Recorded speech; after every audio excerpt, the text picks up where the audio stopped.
Merci Seigneur. Amen. Amen. Amen. Merci beaucoup. Vous pouvez vous asseoir. Bonjour à toutes et à tous. Je crois que c'est comme ça qu'on dit maintenant. Bonjour à tout le monde. Vraiment, soyez bénis ce matin. Et je crois que ce matin, le Seigneur veut te bénir.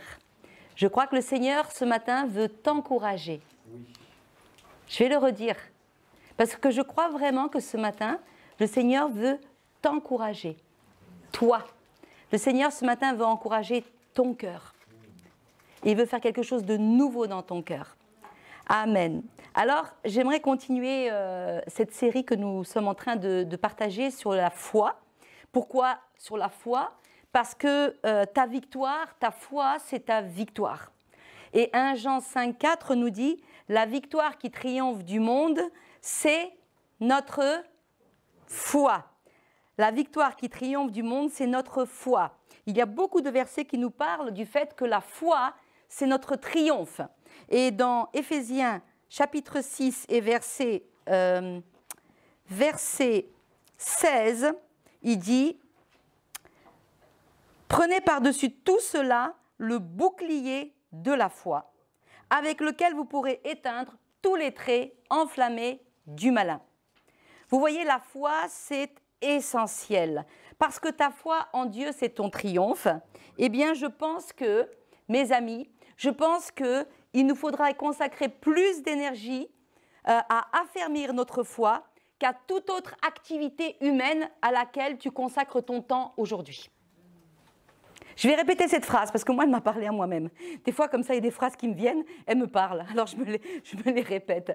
Mais regardez bien ceci. Il nous faudrait, parce que ta foi, c'est ton triomphe, eh bien, il te faudrait consacrer plus d'énergie à protéger ta foi, à affermir ta foi dans ta vie qu'à toute autre activité humaine que tu es en train d'accomplir aujourd'hui, parce que la foi produit le miraculeux de Dieu dans ta vie.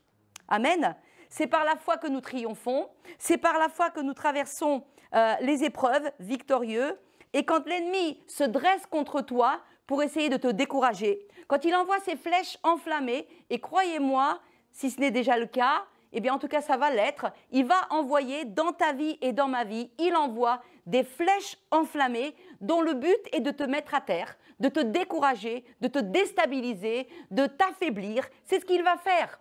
Et la seule arme que tu peux avoir, c'est le bouclier de la foi pour résister. Alors, qu'est-ce que la foi et qu'est-ce que la foi n'est pas ? Parce qu'on parle de la foi, ça fait déjà plusieurs dimanches qu'on parle de la foi. Vous savez, la foi, ce n'est pas juste la pensée positive. Parce que quelques-uns peuvent dire, oui, la pensée positive, il faut que je pense positivement et tout va bien se passer. Effectivement, la pensée positive va apporter du bien-être dans ta vie. Mais la foi, c'est pas la pensée positive. La foi, c'est pas juste la confiance en une force bienveillante de l'univers, comme quelques-uns le croient. C'est pas juste ça la foi. Mais la foi dont on parle ici, c'est une foi qui s'appuie sur quelqu'un de concret. C'est une foi qui s'appuie sur une personne, la personne de Dieu. Et notre foi, la foi dont on parle, c'est une foi qui s'appuie sur le caractère de cette personne en qui on se confie. Le caractère qui le rend fiable et digne de confiance. C'est ça la foi dont on parle. C'est une foi qui s'appuie sur le caractère de quelqu'un qui est digne de confiance et c'est notre Dieu. C'est une foi qui s'appuie sur le Seigneur Jésus-Christ et sur la fiabilité de qui il est. C'est une foi qui s'appuie également sur la parole de Dieu, qui est une parole envoyée du ciel et qui pour nous les chrétiens est une parole divine. La foi dont on parle là, la foi qui va te faire triompher, c'est cette foi-là. C'est pas juste une pensée positive, mais c'est la foi qui s'appuie sur quelqu'un de concret, sur une personne et sur la fiabilité de son caractère. Vous savez, sans la foi, les hommes sont désagréables à Dieu. Ils ne peuvent pas avoir accès au salut. Sans la foi, ils ne peuvent pas plaire à Dieu. La foi, c'est le seul moyen pour que tu plaises à Dieu. La Bible nous dit, il faut que celui qui s'approche de Dieu croit que Dieu existe et qu'il est le rémunérateur de ceux qui le cherchent. Seule la foi en Dieu peut te permettre de devenir un enfant de Dieu. Vous savez, ce n'est pas par les œuvres, et quelque bonnes qu'elles soient, ce n'est pas tes œuvres qui vont te sauver, mais c'est ta foi en le sacrifice de Jésus-Christ qui va te sauver. Donc sans la foi, tu ne peux pas devenir un enfant de Dieu. Sans la foi, mes amis, on ne peut pas échapper à l'enfer. Merci. Sans la foi, on ne pourra pas échapper à l'enfer. Sans la foi, on ne pourra pas nous préparer pour l'au-delà qui nous attend tous. Si le Seigneur tarde, à un moment, toi et moi, on va basculer vers ce basculement qu'on n'a pas tellement envie de faire. Eh bien, sans la foi, quand tu vas basculer, eh bien, tu ne peux pas être garanti d'une éternité avec le Seigneur au paradis. C'est la foi, c'est pour cela que ta foi va être attaquée. Et je crois que plus que jamais, aujourd'hui, mes amis, la foi dans le cœur des chrétiens est attaquée. Et si tu n'es pas conscient de ça, si tu n'es pas dans une attitude de défendre ta foi, d'affermir ta foi, eh bien, je te garantis que le diable va envoyer des flèches enflammées pour essayer de te déstabiliser. Alors, c'est pour ça que j'aime tellement parler de la foi. Et je pense, le Seigneur, on a parlé au début d'année sur la puissance de l'Esprit de Dieu. Et là, le Seigneur nous a mis à cœur de parler de la puissance de la victoire par la foi. Et je crois que c'est pour toi ce matin. Je crois que c'est pour moi. La Bible ne cesse de nous décrire tous les effets de la foi en Dieu. Écoutez bien ceci, j'ai relevé quelques caractéristiques. Vous êtes fils de Dieu par la foi. Vous êtes justifiés par la foi. Nous sommes déjà héritiers de Christ par la foi. C'est la prédication de la foi qui est une puissance. Dans Hébreux 11, il est répété 12 fois, dans un seul chapitre, 12 fois. C'est par la foi que. Amen, 12 fois. La Bible nous parle de la fermeté de votre foi. Elle nous parle de persévérer dans la foi. Elle nous parle d'être fortifié dans la foi. Elle nous parle de demeurer dans la foi. Elle nous parle d'être inébranlable dans la foi. Elle nous dit qu'on est sauvé si on persévère dans la foi. Elle nous dit que nos cœurs sont purifiés par la foi. Elle nous dit que c'est par la foi qu'on a accès aux grâces de Dieu. Elle nous dit que nous marchons par la foi et non par la vue. Elle nous dit qu'il nous sera fait selon notre foi. Elle nous dit que nous demandons par la foi. Elle nous dit que nous recevons par la foi. Elle nous dit que nous obéissons à Dieu par la foi. Elle nous dit que quelques-uns, quand ils ont abandonné la foi, quelques-uns abandonnent la foi et ils se perdent. Pourquoi? Parce qu'ils ont abandonné la foi. Elle nous dit que ce que Dieu cherche en premier dans ton cœur, Rebecca, Déborah, tous les enfants, elle nous dit ce que Dieu cherche en premier dans ton cœur, c'est la foi. C'est que tu crois ce qu'il a dit. Parce que c'est ça la foi. Qu'est-ce que c'est la foi? La foi, mes amis, c'est croire Dieu. Tout simplement. Croire Dieu, c'est cette profonde conviction que peu importe les circonstances, si Dieu l'a dit, cela sera. Amen. Dieu a dit qu'il va revenir, que Jésus va revenir. Croyez-moi, quand ils l'ont annoncé les prophètes la première fois, certains ne l'ont pas cru et pourtant ça s'est passé. Il est venu. Il nous a dit qu'il reviendra une deuxième fois. Eh bien, la foi croit. Si Dieu l'a dit, je sais que cela aura lieu. La foi croit Dieu. La foi, c'est l'attitude de l'homme qui accepte et tient pour vrai des réalités qui sont encore invisibles et incontrôlables, mais la foi les voit. La foi est un acte par lequel l'homme s'en remet volontairement à Dieu et il reconnaît que Dieu est fidèle et capable de faire tout ce qu'il a dit qu'il allait faire. C'est ça la foi, Caroline. Amen. Amen. La Bible nous parle de choses extraordinaires que des gens ordinaires comme toi et comme moi ont fait parce qu'ils se sont positionnés dans la foi. Et Hébreux 11, je vous invite à lire ce chapitre à la maison. Hébreux 11 nous dit tout ce que ces gens ordinaires, peureux, craintifs, faibles ont fait par la foi et les miracles que cela a produit. Donc la foi est une puissance qui va chercher dans le monde spirituel invisible les promesses éternelles de Dieu. C'est la foi qui va chercher les promesses éternelles de Dieu, qui ne sont pas encore là, comme si elles étaient déjà là. C'est la foi, parce que la foi croit dans l'impossible. Vous savez que la foi défie les lois de la physique. la loi de la gravité, la loi du fait que je ne sais pas comment on l'appelle cette loi-là, mais qu'on ne peut pas marcher sur un corps liquide. Eh bien, la foi change tout ça. La foi défie les lois de la mort. La foi défie les lois de la maladie. La foi vient, intervenir dans l'impossible. C'est la spécialité de Dieu. Amen. Alors, aujourd'hui, j'aimerais que nous lisions de nouveau, et cette fois-ci, nous allons la décortiquer. Cette histoire de cette femme qui avait cette perte de sang, nous allons la décortiquer parce qu'en la décortiquant, je me suis rendu compte qu'il y avait des secrets sur la foi, sur les caractéristiques de la foi dans cette histoire. Alors, je vous invite à ouvrir le livre de Luc au chapitre 8 et au verset 43. Luc 8, 43, et on va lire ensemble. Luc 8, 43.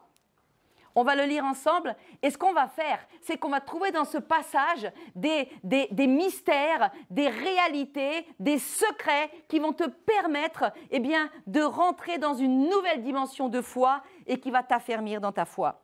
Alors, je lis dans Luc chapitre 8, verset 43. « Or, il y avait une femme atteinte d'une perte de sang depuis 12 ans et qui avait dépensé tout son bien pour les médecins, sans qu'aucun d'eux ait pu la guérir. Elle s'approcha par derrière et toucha le bord du vêtement de Jésus. Au même instant, la perte de sang s'arrêta et Jésus dit « Qui m'a touché ?» Comme tous s'en défendaient, Pierre et ceux qui étaient avec lui dirent « Maître, la foule t'entoure et te presse, et tu dis « Qui m'a touché ?» Mais Jésus répondit « Quelqu'un m'a touché, car j'ai connu qu'une force était sortie de moi. » La femme, se voyant découverte, vint toute tremblante, se jeter à ses pieds et déclara devant tout le peuple pourquoi elle l'avait touché et comment elle avait été guérie à l'instant. Et Jésus lui dit « Ma fille, ta foi t'a sauvée, va en paix. » Va en paix. Alors, c'est vrai que il y a 2 semaines, nous avons déjà parlé de cette histoire, mais on va essayer de rentrer un petit peu plus profond dans cette histoire. Vous savez, cette femme, comme je l'ai dit la dernière fois, elle avait une perte de sang depuis 12 ans. Est-ce qu'elle avait un cancer?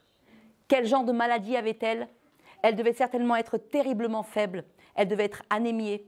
Elle devait être désespérée. La Bible nous dit qu'elle avait beaucoup souffert. Elle était seule. Elle avait vu beaucoup de médecins. Elle nous dit, la Bible même, qu'elle s'était même ruinée. Tout ce qu'elle avait, elle l'avait donné pour que les médecins puissent la guérir. Et personne n'avait réussi à la guérir. Et non seulement ça, mais son état empirait. Et cette femme, désespérée, dans sa situation désespérée, et vous savez, beaucoup de personnes peuvent passer par des situations désespérées dans leur vie. C'est peut-être pas une situation de maladie physique, ça peut être juste une situation quelconque, une situation familiale, une situation personnelle. Ça peut être toutes sortes d'obstacles que nous affrontons. Et quelquefois, nous nous sentons impuissants. Nous nous sentons vraiment, nous avons tout fait, tout essayé et nous sommes au bout du rouleau. Et je crois que cette femme était au bout du rouleau. Et je crois que cette femme était au bout de sa souffrance. Je crois qu'elle était seule. Et il n'y a rien de plus terrible que de se retrouver dans une grande souffrance et d'être seule. Et je crois qu'elle était seule, cette femme. Et là, dans sa solitude, elle avait entendu parler de Jésus. Elle avait entendu dire qu'il y avait cet homme qui était un grand maître, qui disait des choses que nul homme n'avait dites.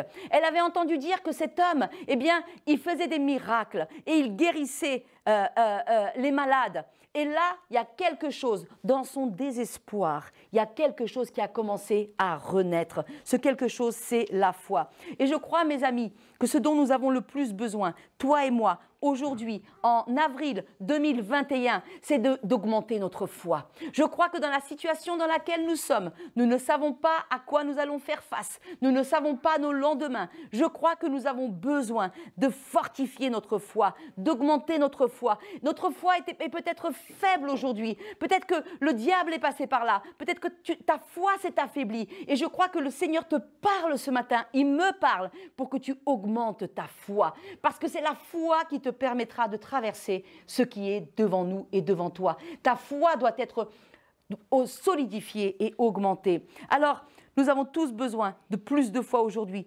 affermir et grandir, pour résister à l'esprit de découragement, pour résister à l'esprit de peur, pour résister à l'esprit de panique, pour résister à l'esprit de lassitude. Vous savez ce qui se passe aujourd'hui en 2021 ? Malgré tout ce qui se passe, on a l'impression qu'il y a une sorte d'esprit de lassitude. Et même les chrétiens, quelquefois, on peut se retrouver, on est lassé, on est fatigué, on a perdu le goût, on a perdu l'envie. Vous savez ce que c'est ça ? Ça, c'est le diable qui vient voler les graines de foi de ton cœur et de mon cœur. Parce qu'il veut t'affaiblir et il veut te décourager. Donc c'est pour cela que le Seigneur veut ce matin nous encourager. Veux-tu plus de victoire ? Augmente la foi dans ton cœur. Veux-tu peut-être plus de force pour vaincre un péché ? Eh bien, augmente la puissance de la foi dans ton cœur. Parce que quand la foi augmente, tout est possible. Alors, nous avons déjà parlé la dernière fois quelques caractéristiques de la foi. Nous avions vu que la foi voit l'invisible. Nous avions vu que la foi refuse de capituler devant des circonstances négatives. Vous vous souvenez, avec Abraham. Nous avions également vu la loi de la foi qui dit qu'il nous sera fait selon notre foi. Aujourd'hui, j'aimerais continuer un petit peu avec 2-3 caractéristiques sur les mystères de la foi. La première chose que j'aimerais que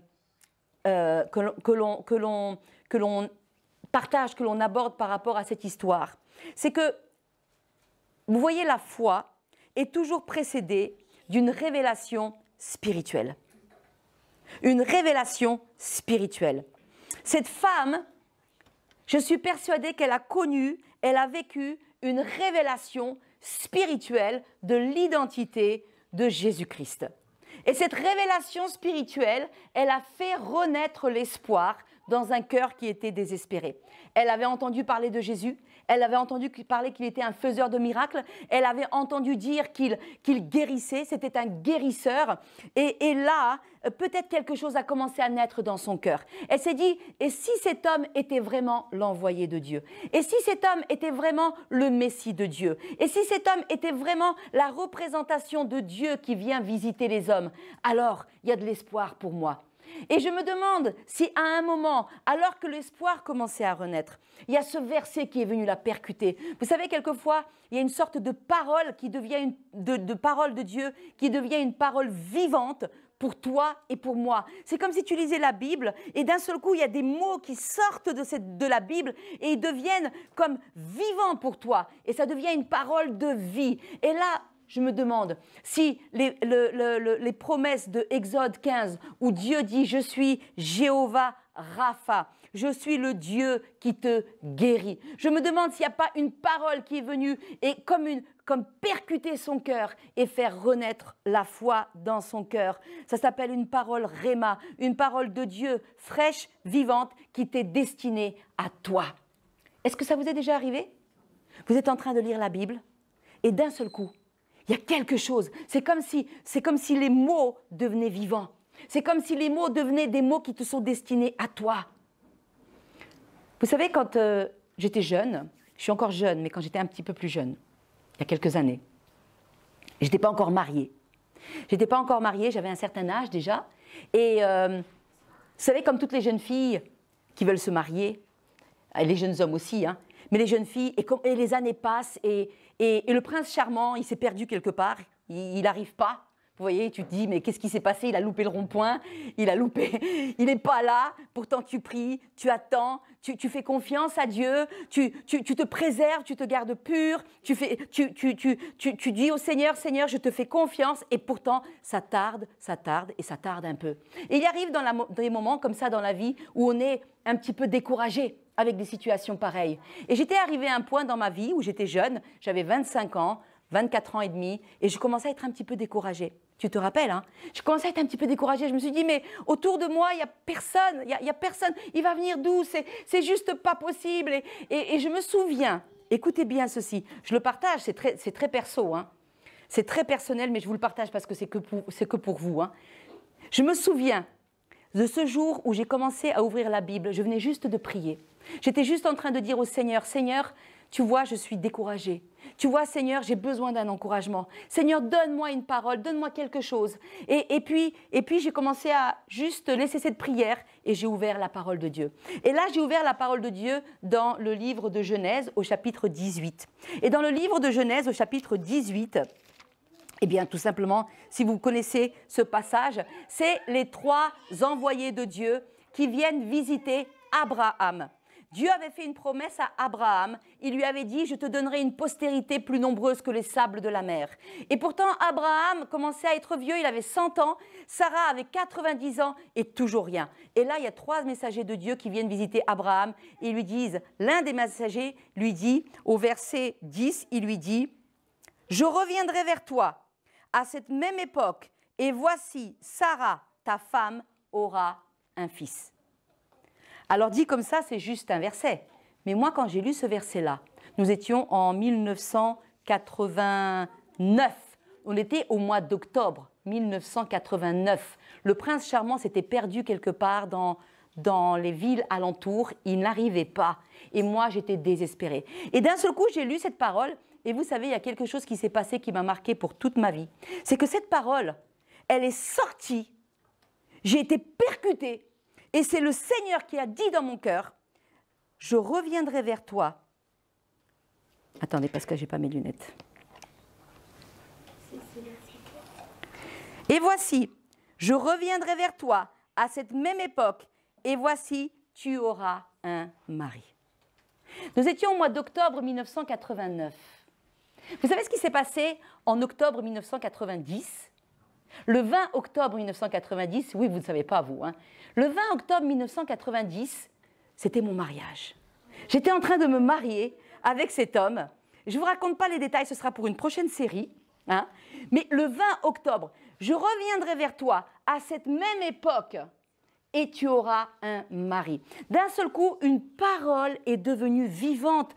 Je ne sais pas comment ça s'est fait. Ne me demandez pas comment ça s'est fait. C'est juste des mots qui sont sortis et c'est comme s'ils m'étaient destinés à moi, à ma situation, à ce moment-là. Vous savez, c'est ce que Dieu veut faire dans nos vies. Il veut que la parole de Dieu, à un moment, devienne vivante dans ton cœur pour toi et qu'elle puisse, eh bien, te bénir. Qu'elle puisse te bénir. Et cette femme a reçu une portion de foi alors que cette parole de Dieu est devenue vivante pour elle. Elle avait peut-être entendu ce que Jésus avait dit dans la synagogue quand il avait dit « L'Esprit du Seigneur est sur moi. Il m'a oint pour annoncer une bonne nouvelle aux pauvres. Il m'a envoyé pour guérir ceux qui ont le cœur brisé, pour proclamer aux captifs la délivrance, aux aveugles le recouvrement de la vue. S'il l'a fait pour les autres, il peut le faire pour moi. » Et là, elle a commencé à croire. Cette parole, je suis l'Éternel, Jéhovah Rapha, qui te guérit. Cette parole est devenue destinée à elle, est devenue une parole vivante. Et quelquefois, le Seigneur nous dit, je suis l'Éternel, je combattrai pour toi, Adrien. Je suis l'Éternel, ton Dieu, et je viens pardonner tes péchés à toi. Il faut que ça devienne une parole qui t'est destinée à toi. Et quand elle devient une parole réma, vivante pour toi, eh bien ça vient augmenter ta foi, ça vient te soutenir. Amen. Ça devient une semence divine, une parole de Dieu destinée à toi. Je suis l'Éternel qui te guérit. Et là, elle a commencé à imaginer sa guérison. Elle a commencé à la voir. Et elle s'est dit quelque chose. Elle s'est dit, si je peux seulement toucher le bord de son vêtement, je vais être guérie. Alors, pourquoi est-ce qu'elle voulait toucher le bord de son vêtement? Est-ce que c'était juste comme un gris-gris? Vous savez, il y en a certains qui disent, ils ont un gris-gris, et ils se disent, c'est superstitieux. Si je touche le gris-gris, eh bien, je vais être guérie. Est-ce que c'était ça? Est-ce que vous avez déjà entendu parler des tzitzit? C'est un mot hébreu.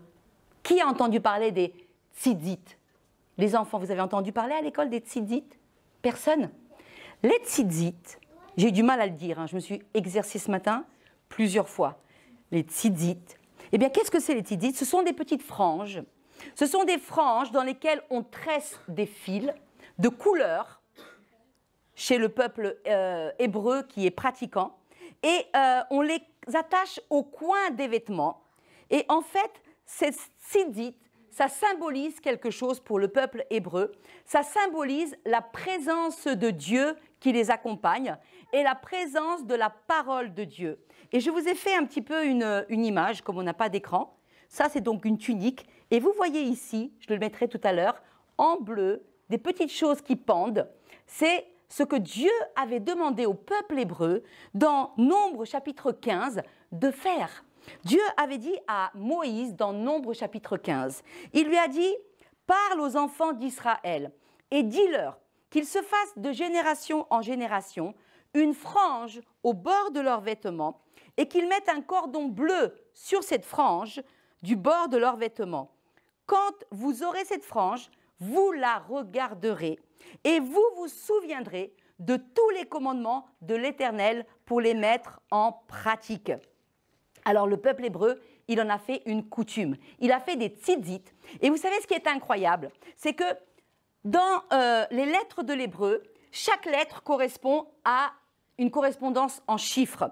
Et le nombre d'enroulement des cordons bleus, ici, autour de ces tzitzit, signifie, en correspondance de chiffres et de lettres de l'alphabet, ça signifie le mot Yahweh, Dieu. En fait, pour le peuple hébreu, de mettre ça accroché sur leurs vêtements, ça signifiait la présence de Dieu qui est avec eux et qui les accompagne.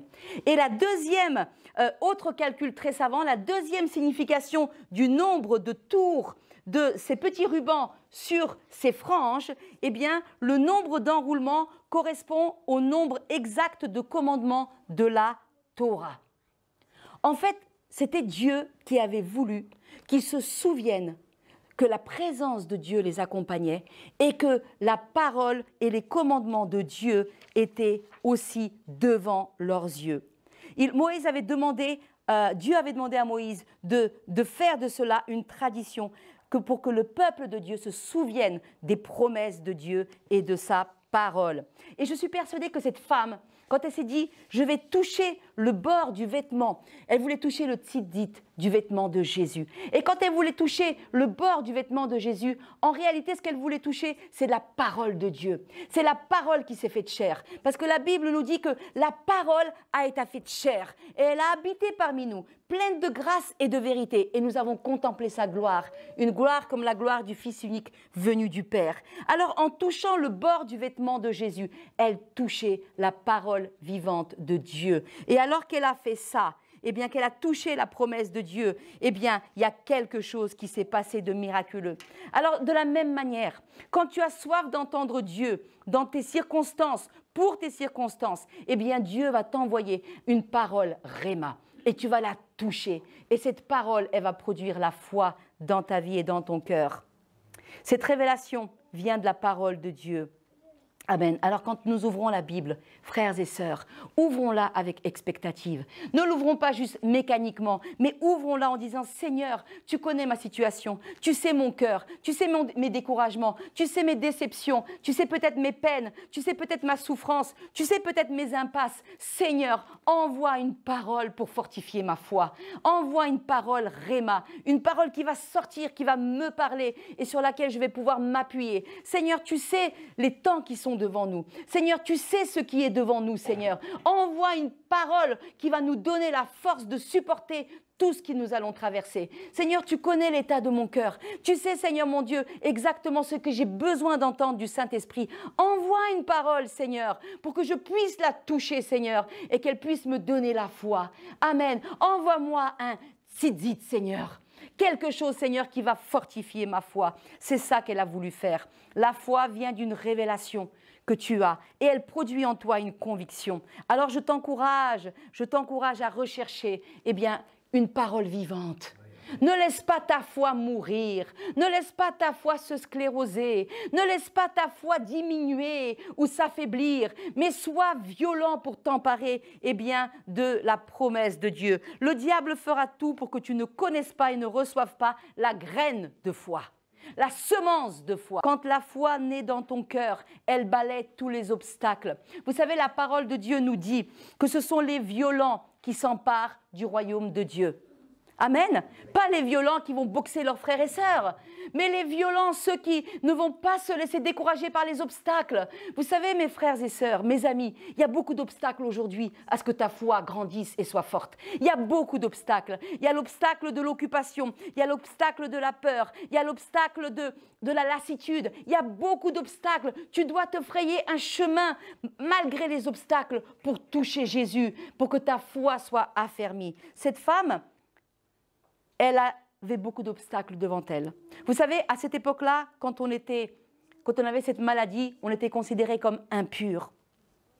On était mis au banc de la société. On était rejeté. On pouvait communiquer son impureté. Vous savez, cette femme, elle était bannie. Elle était isolée. Elle vivait dans la peur. Elle portait la honte. Elle portait l'indignité. Elle portait le fait de se sentir illégitime. Elle n'était pas légitime pour venir dans cette foule. C'était pas évident. Mais quand la révélation a eu lieu dans son cœur, je suis Jéhovah Rapha qui te guérit, toi, toi, femme qui a une perte de sang depuis 12 ans. Je suis l'Éternel qui te guérit, toi, c'est destiné à toi.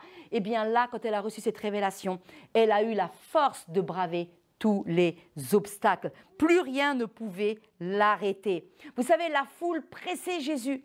Vous avez déjà vu, par exemple, au Carré Sénart, quelqu'un qui vend des produits intéressants ou bien un chanteur qui est en train de chanter ou quoi, et quand une foule se presse autour de lui, et vous arrivez le dernier, et vous voulez passer, et vous voulez l'atteindre, et des fois, c'est pas possible d'atteindre. Ou une personnalité, quand une personnalité arrive quelque part, la foule la presse.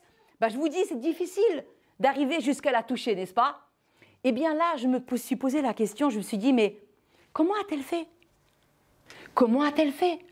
Est-ce qu'elle s'est cachée? Est-ce qu'elle s'est cachée pour ne pas être reconnue? Elle n'était pas censée être au-devant de Jésus. Elle a dû se faire un chemin. Elle a dû braver les obstacles. L'obstacle qui lui dit « t'es pas légitime, c'est pas pour toi ». Vous savez, dans nos vies, Satan met beaucoup d'obstacles pour que notre foi ne soit pas une foi victorieuse. Chacun, on a nos obstacles. Pour certains, ce sera peut-être le manque de connaissances. Peut-être certains, ce sera parce que le problème te semble trop grand et tu es paralysé. Peut-être tu te sens illégitime.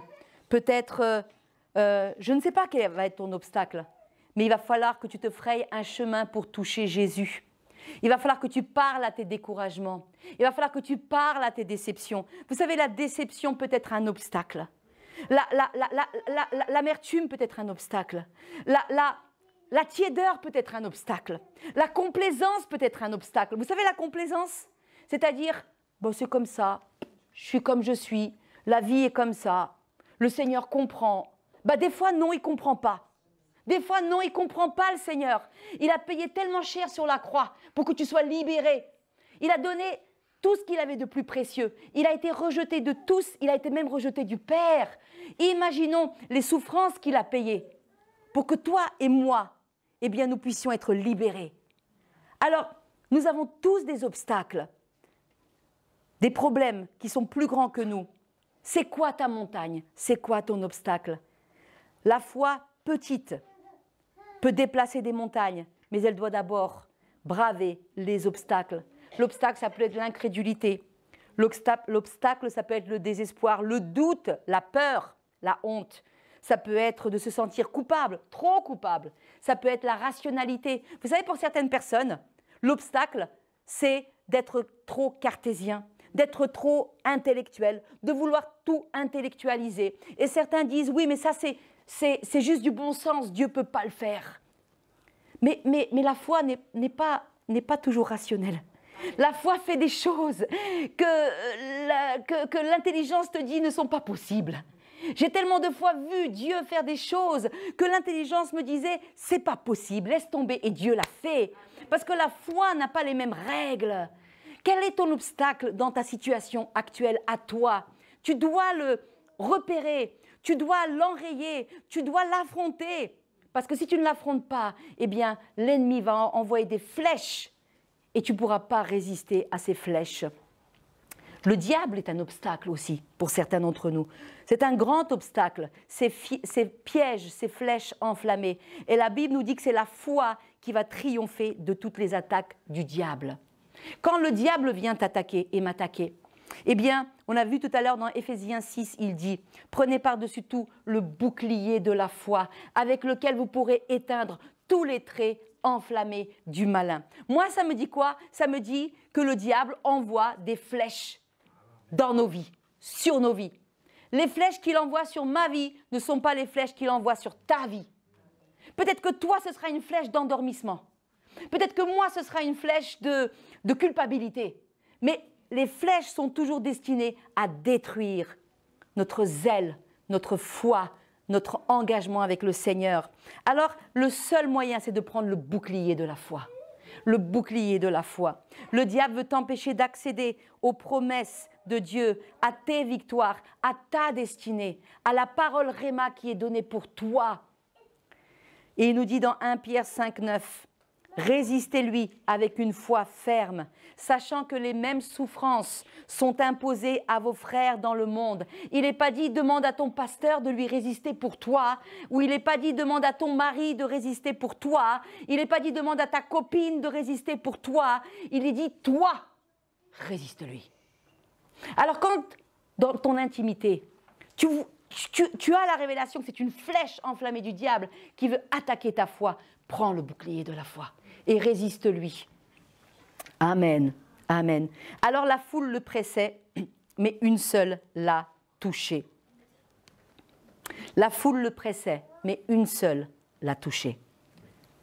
On peut être au contact des choses de Dieu pendant 40 ans et pourtant ne pas vivre notre délivrance, notre victoire. Tous le pressaient, mais une seule est allée chercher son miracle. Et pourquoi ça? Parce que par la foi, elle a balayé tous les obstacles.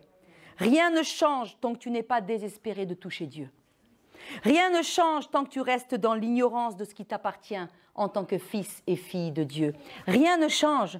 Vous savez, il y avait cette histoire qu'on m'a racontée au Texas. Un vieux monsieur, très pauvre, qui possédait pourtant de grandes terres. Mais ces terres qu'il possédait, elles étaient arides. Elles ne produisaient rien. Et ce monsieur, malheureusement, vivait dans la pauvreté. Il vivait avec les revenus, les minimums sociaux, le RSA, on va dire ça comme ça. Il était extrêmement pauvre et il était déjà âgé. Il avait passé toute sa vie dans la pauvreté. Et là, un jour, un promoteur vient toquer à sa porte et il venait lui demander s'il ne voulait pas vendre ses terres parce qu'il y avait une compagnie pétrolière qui semblait intéressée par le rachat de ses terres.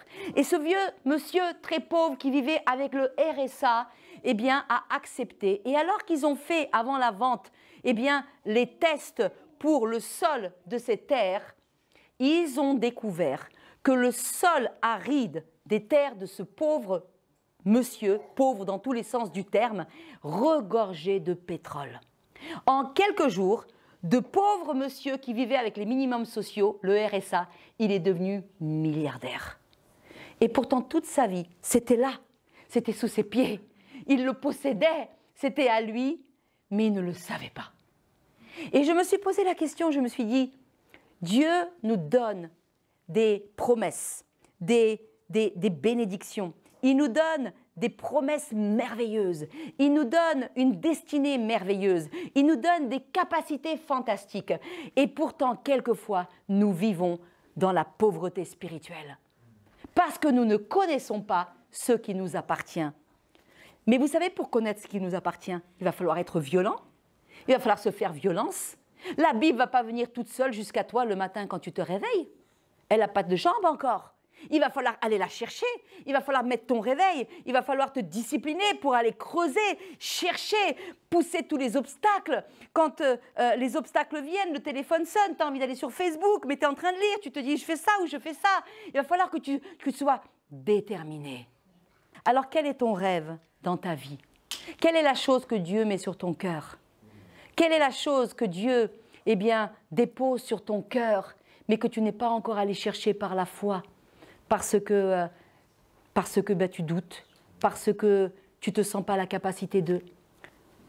Quels sont les empêchements que tu dois braver? Peut-être Dieu a mis un rêve dans ton cœur, peut-être qu'il a mis une aspiration qui vibre dans ton cœur. Et je vais m'arrêter là, mais la fois prochaine, nous allons découvrir 2 autres principes qui sont clés. C'est que c'est la foi, mes amis, qui active la main de Dieu. C'est la foi. Cette femme, elle était malheureuse, elle était triste. Elle était désespérée. Mais si elle n'avait pas eu la foi et qu'elle n'était pas allée chercher sa bénédiction, est-ce qu'elle aurait été guérie? Frères et sœurs, on peut avoir de la tristesse. Et Dieu a compassion de nous quand nous sommes dans la tristesse. On peut avoir du désespoir. Et la Bible nous dit que Dieu est proche de tous ceux qui sont dans le désespoir. Mais la Bible nous dit que c'est la foi qui active la main de Dieu. Et c'est ce que nous verrons la fois prochaine. Nous verrons comment elle a activé ça, le miraculeux, et qu'une force est sortie de Jésus, et comment le Seigneur l'a touché et l'a guéri. Alors je vous invite à vous mettre debout, et peut-être alors que la musique vient,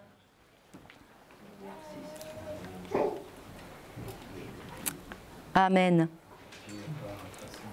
En conclusion, j'aimerais dire à quelqu'un ce matin, le Seigneur s'intéresse à ce qu'il y a dans ton cœur ce matin. Ce dimanche d'avril, là où tu te positionnes, là où tu es, peut-être que tu te sens très seul dans ton combat, peut-être que tu te sens démuni, peut-être que tu te sens découragé, peut-être que tu as des épreuves qui sont plus grandes que toi. C'est possible, ça arrive souvent dans la vie. Peut-être que tu es perdu, peut-être que tu te sens aussi un petit peu dépouillé de ce zèle qui était ton zèle. Je ne sais pas où tu es aujourd'hui, mais tout ce que je sais avec certitude, c'est que Dieu veut ranimer ta foi. Et pourquoi il veut ranimer ta foi? Parce que tu vas en avoir besoin dans les jours qui sont devant toi. Tu vas avoir besoin de plus de foi pour affronter tes défis. Tu vas avoir besoin de plus de foi pour aller chercher ta promesse. La foi s'empare des promesses de Dieu qui ne sont pas encore là, et elle les amène dans notre existence.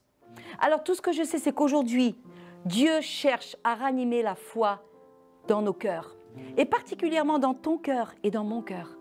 Ce que je veux dire, c'est que ce n'est pas juste pour ton voisin, ce message, c'est pour toi. C'est pour toi. Le Seigneur essaye de te dire quelque chose à toi. C'est parce qu'il t'aime, c'est parce qu'il a tellement payé, et c'est parce qu'il veut que ta foi soit ranimée. Alors avec ce souffleur, comme on a vu il y a 2 semaines, qui souffle sur les braises dans la cheminée, le feu est en train de s'éteindre, mais tu viens avec le souffleur et ça ranime les flammes. Je prie que tu aies envie ce matin de ranimer ta foi. Je prie que tu aies envie d'avoir plus de foi. Le Seigneur cherche la foi dans nos cœurs. Cette foi va te permettre de traverser toutes les situations, toutes les épreuves. Et on ne peut pas lui plaire sans la foi. La foi, seule la foi déplace les montagnes. Seule la foi, va te donner la capacité de comprendre, d'entendre ce que Dieu te dit qui te guide. Dieu se réjouit quand la foi grandit dans ton cœur. Jésus a dit aux aveugles, « Que voulez-vous que je vous fasse ?»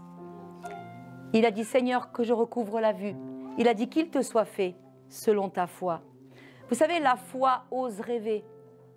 Peut-être que tu as arrêté de rêver. Mais la foi, elle ose rêver.